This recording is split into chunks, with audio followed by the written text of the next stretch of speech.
আবারও আইএসএফ এর বিরুদ্ধে তোলাবাজির অভিযোগ, সংসার মীমাংসার নামে 90,000 টাকা লেনদেনের বিতর্ক।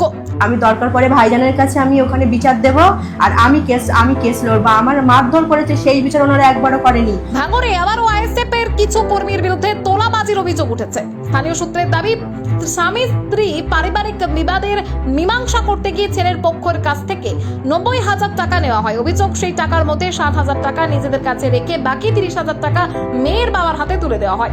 এই ঘটনাকে কেন্দ্র করে এলাকা জুড়ে চাঞ্চল্য ছড়িয়েছে। স্থানীয়দের একাংশের প্রশ্ন, পারিবারিক বিবাদের নিষ্পত্তির নামে এভাবে টাকা লেনদেন কতটা যুক্তিযুক্ত? অভিযোগ অনুযায়ী ঘটনাটি ঘটেছে ভাঙড় 2 নম্বর ব্লকের ভোগালী 2 নম্বর অঞ্চলের ভুমরু গ্রামে। এই ঘটনায় 174 এবং 175 নম্বর বুথের আমিরুল বাগ এবং নাজিবুল সাহায্য। বিস্তারিত দেখুন সম্পূর্ণ ভিডিওতে। যে ওনারা যদি 60,000 টাকা নিয়ে নেয়, 30,000 টাকাটা নিয়ে যেতে পারেন এখান থেকে এসে। আমাদের 30,000 টাকার কোনো দরকার নেই। আর আমার আব্বুর উপরে যদি দ্বিতীয়বার কোনো চাপ এসেছে, বা আমার আব্বু যদি কোনো হুমকি দিয়েছে, বলছে যে ওনার কি নাম নাজমুল নাকি বাপ্পা, আর ওই কি আরেকজন যে দাড়ি মতো আছে আমিরুল কি জানি না, উনি আমার আব্বুর কাছে ওনারা ফোন করে হুমকি দিচ্ছে যে তোমরা যদি বলো ফোন করে, তা আমরা 5 লাখ টাকা ডেমারেজ করবো, তোমার নামে কেস করবো। এবার ওনারা যদি দ্বিতীয়বার ফোন করে হুমকি দেয়, তো এবারে কেস আমি গিয়ে করবো। আমি দরকার পড়ে ভাইজানের কাছে আমি ওখানে বিচার দেব, আর আমি কেস লড়বো। আমার মারধর করেছে সেই বিচার ওনারা একবারও করেনি। ওখানে আমার চুল ছিঁড়ে নিয়েছে, কান কেটে দিয়েছে, ওনারা দাঁড়িয়ে আছে, সেই বিচার ওখানে গিয়ে একবারের জন্য ওনারা সেই বিচার করেনি। আমি চাই যদি ওনারা এসে 60,000 টাকা তো নিয়েছে, 30,000 টাকাও এসে নিয়ে যায়, আমার ডেমারেজের কোনো দরকার নেই। আমি ভাইজানের কাছে বিচার জানাবো, আর আমার আব্বুর ওপরে যদি কোনো প্রেশার আসে, আমার আব্বুর ওপরে যদি কোনো চাপ আসে, তা আমি কেস করবো। এবার কি নাজমুল বাপ্পা নাকি, তা আর কি আরেকজন দাড়ি মতো ছিল, তিনি এরকম ফোন করে হুমকি দিচ্ছে। আমার ফ্যামিলির ওপরে যদি কোনো রকম চাপ এসেছে, এবার আমি কিন্তু ছেড়ে কথা বলবো না। কত টাকা দিয়েছে তোমার কাছে, কত দিয়েছে? আমি ওখান থেকে ঝামেলা, ওরা বিচারে আমি বসেছিলাম, বসে থাকলে এবার এরা বলতে টাকা দেবে না, এরা বলতে যে আমরা চলো আমরা থানায় তুলে দেবো ছেলে মেয়ে বলে। এবার যখন ওখান থেকে বলতে গিয়ে ওই যে দরগাতলায় গিয়ে বলতে আমাদের গাড়িতে ওঠো বলে, এবার আমার মেয়ে বলতেছে ফোন আছে আব্বুজি, ফোনটা আনো। এনে এবার আমার কাছে ওখান থেকে, আমি তো জানি না টাকা কত দিয়েছে ওরা ছেলের তরফ থেকে, আমি জানি না। পাঠিয়ে আমার হাতে 30,000 টাকা দিল, সেইটা নিয়ে আমি পকেটে করে রাখলাম। রেখে তারপরে আমি বলতে, তুই তো বাড়ি যাবি, তা তোর একটা নারী সন্তান, তোর জামা কাপড়গুলো নে বলে ওদের ঘরে গেছি। গিয়ে আমার কিছু জিনিসপত্র নিচ্ছি, নেবার পরে বলতে দাঁড়াও, গিয়ে বলতে সে টাকাটা কই। আমি 30,000 টাকা বের করে দিলাম, দিয়ে একবার ভিডিও করে তারপরে আবার ওইটা নিয়ে বলতে না আবার দিত, ওই টাকাটা আবার দিল। দিয়ে বলতে বললো কত পেয়েছি, আমি বলি 90,000 টাকা পেয়েছি আমার হাতে দিয়ে। এবার আমার আবার 30,000 টাকা দিয়েছে, ওরা হচ্ছে 60,000 টাকাটা নিয়ে নিয়েছে। নিয়ে এবার ওখান থেকে বলে কারোর অন্য ফোন নাম্বার তুলবে না, আমাদের এই আদার্স 2 নম্বরে ফোন তুলবে। এবার ভিডিও করে টাকাটা আমার হাতে ধরে শো করে বলে কত পেয়েছো, আমি বলেছি 90,000 টাকা পেয়েছি। বলার পরে ভিডিও হচ্ছে করে তারপরে আবার 60,000 টাকা নিয়ে নিচ্ছে, আর আমার 30,000 টাকা দিচ্ছে। আমি বললাম আমার মেয়েটা বাঁচাবার জন্যই, আমরা কোনো ঝামেলা করবো না, আমরা না খেয়ে পড়েছিলাম, আমরা বাড়ি আসার জন্যই। যদি দিলুস হই না দিলুস হই, আমাদের যা দিয়েছে নিয়ে আমরা যেটা পেয়েছি আমরা সেটা করি। মেয়ে আমার থেকে তরফ করতে বলছে যে আমার পাওনা টাকা দাও 90,000 টাকা। আমি কোথার থেকে পাবো, আমার 30,000 টাকা দিচ্ছে, 60,000 ওরা নিয়ে নিচ্ছে।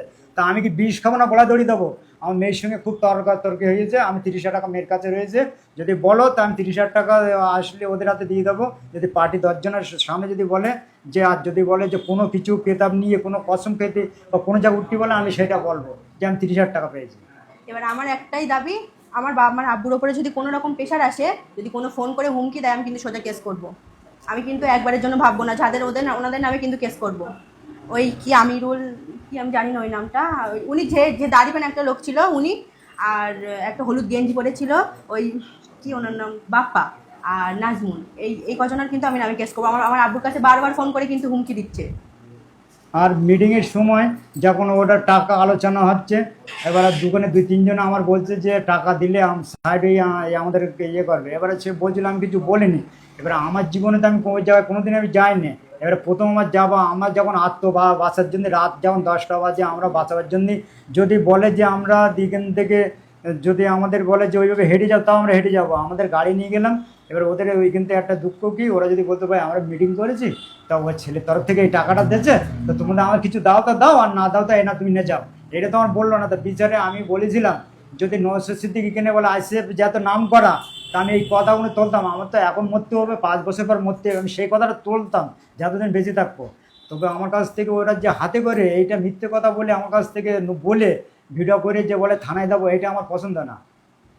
আর একটা কথায় আমার শেষ কথা এটাই যে আমার ওখানে আমার ন্যায্য মূল্য টাকা আমাকে না দিয়ে ওনারা মিথ্যা কথা বলে সেটাই করেছে। বসো। হ্যাঁ, আর আমার সেখানে 90,000 টাকা ডিমান্ডে সেখানে 30,000 টাকা দিয়েছে। ওরা 30,000 টাকা দিয়েছে, ওনারা 60,000 টাকা নিয়ে নিয়েছে।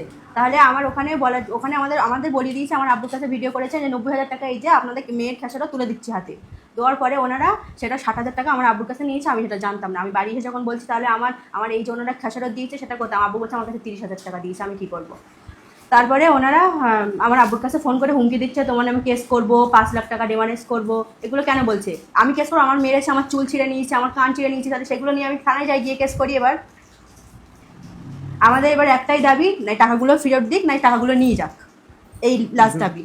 আর আমার বাড়ি যেন কোনো প্রেশার না আসে, ওনারা যেন আমার কোনো হুমকি না দেয়। তার জন্য আমি যদি মরে যাই তবু ওদের নিয়ে আমি মরবো, আমি কাগজে লিখে দেবো। আমার তো এমনি কেউ নেই, ছেলে বলো মেয়ে বলো, আমি আর ওদের কোনো করি না। আমি যে মরবো তো এখনই মরবো না, পরে মরতে গেলে মরবো।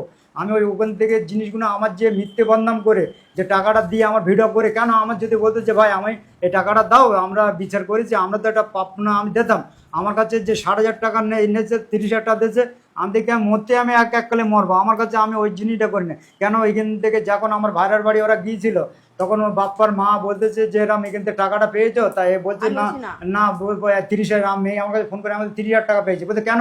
আমরা তো 90,000 টাকা দিয়েছি।